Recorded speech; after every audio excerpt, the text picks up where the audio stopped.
all the movies that have ever been made, Men in Black 3 is one of them.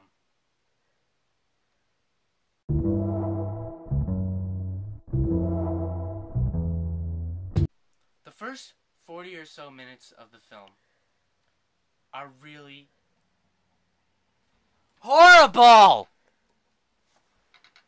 And Will Smith and Tommy Lee Jones return to reprise their roles as Agent J and Agent K. But here's the thing. Will Smith is still saying things like dog and shiznit, like he's still in the 90s playing the Fresh Prince of Bel-Air. And Tommy Lee Jones, he's in the movie for like 10 minutes. And I don't know, it just seems like he didn't want to be there. And for the first 40 minutes of the movie, I felt like I didn't want to be there either. So there you go. The villain of the movie, he is really generic. He's nothing like the bug guy from the first Men in Black movie, who is pretty funny and pretty creepy at the same time. He kind of sounds like Nigel Thornberry a bit, and he shoots spikes out of his hand. Okay, I can dig it. Dog. So after Will Smith is finally back in the year 1969, Will Smith then he gets to meet the younger version of his partner Agent K, played by Josh Brolin, who, in my opinion, pulled off Agent K better than Tommy Lee Jones did in this movie, which is kind of funny because Tommy Lee Jones was the first guy to play that character. Isn't that funny? Haha. You'd think that Tommy Lee Jones would have some experience playing the character, which he did, but in this movie, he just came off as, I don't want to be here. So anyway, it starts to get funny when Will Smith goes back to the 60s, you know. There's all kinds of 60s jokes all over the place. Andy Warhol makes an appearance, played by Bill Hader from Saturday Night Live, who was pretty funny, actually. Andy Warhol was probably one of my favorite parts. You know, it's interesting to see the archaic Men in Black tech that they use, like a giant neuralizer. There's a pretty funny line. I don't want to spoil it after Will Smith gets put inside a giant neuralizer, but it made me laugh for a while, and I couldn't stop, even though I don't think the movie is like a great, very intelligent comedy. That one line was just, it was just really funny, you know? And, yeah. The head, the director of the Men in Black, whatever, organization, Zed, from the first two movies, he's dead apparently. And we don't get much of Frank the Pug, but there is a picture of him in one scene, and this little cameo, Easter egg, I don't know what you call it. And those little wormy buggy guys, those from the first two movies that I know you guys really care about, they have a little cameo too. But they mostly feature a lot of new aliens that we haven't seen in the previous two films. You know, there's not a whole lot of references, I don't think, to the first two. But one thing I thought was pretty interesting was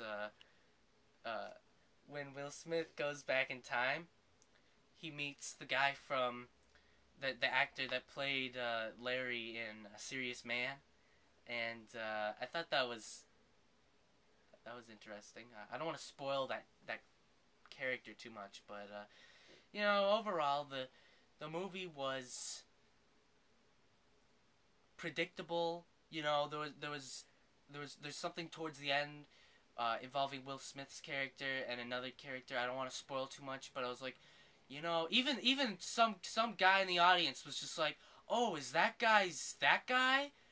I don't know how to say without spoiling it. So spoilers will be after I give the rating, okay? Just hold on. Just hold on, buddy. I'll have the spoilers after I give the rating. You know, overall, I think a lot of people hated Men in Black 2, but I think I actually liked Men in Black 2 more than this, which I don't think that's a good thing, because Men in Black 2 really isn't a great movie, but I still feel like Men in Black 2 still felt more like Men in Black 1 than this one. Like, this one just felt kind of like it didn't feel as much like a rehash like Men in Black 2 did, but it just felt like, we don't really know what to do. And I heard there was all kinds of problems with the movie, like the script, they were writing it as they went along or something. It has the same director as the first two films, who also directed the great film Wild Wild West, which by great I mean not great. And I think I have to give this movie a oh, you guys are gonna love this. I have a new rating system. Okay, it's out of 10 now, which is I'm just like, oh boy, out of 10, you've got to be kidding me. That's crazy stuff. 7 out of 10, a C minus. So here's the spoilers, okay, guys? You ready for some delicious spoilers? Spoilers. The guy that I predicted that one guy was Will Smith's dad, and then, or Will Smith's character's dad, was Agent J, and his father, and the guy in the audience was just like, hey, is that Agent J's father? And I'm just like, you know what? That's just what I was thinking. And mostly because what's his name from A Serious Man is just showing him shit, and he's just like, oh, I saw exactly what I needed to see, and I'm like, well, either you're just a really trusting person, but it seemed like the way he looked at Will Smith, it was like, yeah, he figured out that yeah, that's his son, and then it was later revealed that, yeah, it turns out that Will Smith is his son, even though they don't look anything alike. But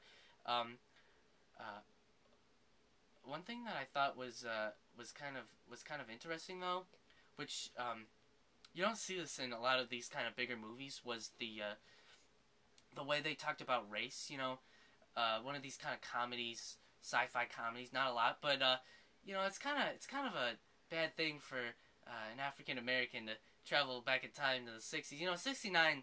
That's not as bad, but it could be difficult. That's why you know, well, if you watch Back to the Future, you'll see. But yeah, that's how I felt about the movie.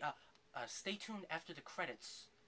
My credits, I mean, not the movie's credits. My credits, to see some interesting stuff that has nothing to do with this review. Okay?